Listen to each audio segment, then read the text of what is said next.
In the quaint, sleepy town of Silverbrook, resided the eerie, ancient manor of the Vaneyards, standing ominously against the backdrop of the deep, dark woods.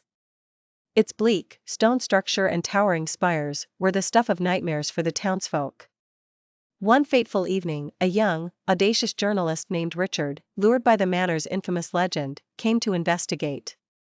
Legend spoke of the once prosperous Vaneyard family who lived there, mysteriously disappearing overnight without a trace. Ever since, the mansion was believed to be cursed, haunted by the Vaneyards. As Richard stepped into the mansion, the cold, dank air sent chills down his spine. His flashlight flickered across the grand, decaying foyer, revealing a once-lavish setting now swathed in cobwebs and dust. A broken chandelier, portraits of somber-faced Vaneyards, and a grand staircase leading up to the darkness beyond added to the mansion's gloom. Ascending the creaky stairs, Richard came across a study.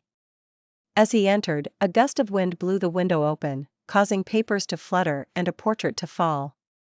Picking up the portrait, Richard found himself staring at the stern face of Edgar Vaneyard, the family patriarch.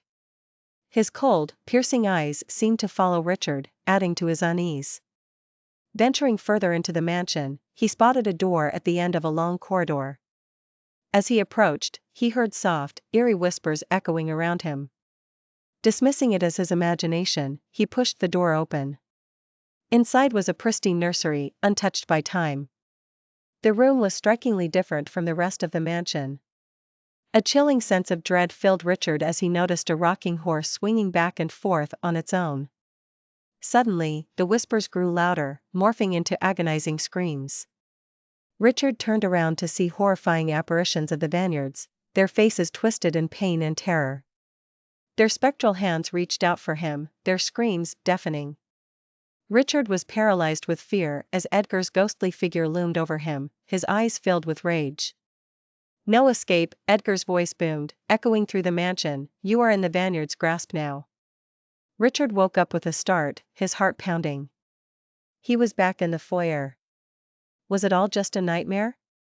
But as he rose, he saw his reflection in a dusty mirror.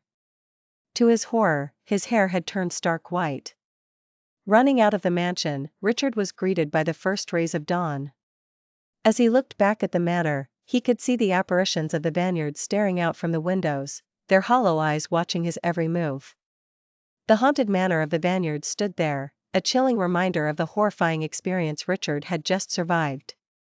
From that day forward, Richard never crossed the path of Silverbrook or dared to speak about the Vaneyards, his white hair standing as a silent testament to the terror of that night.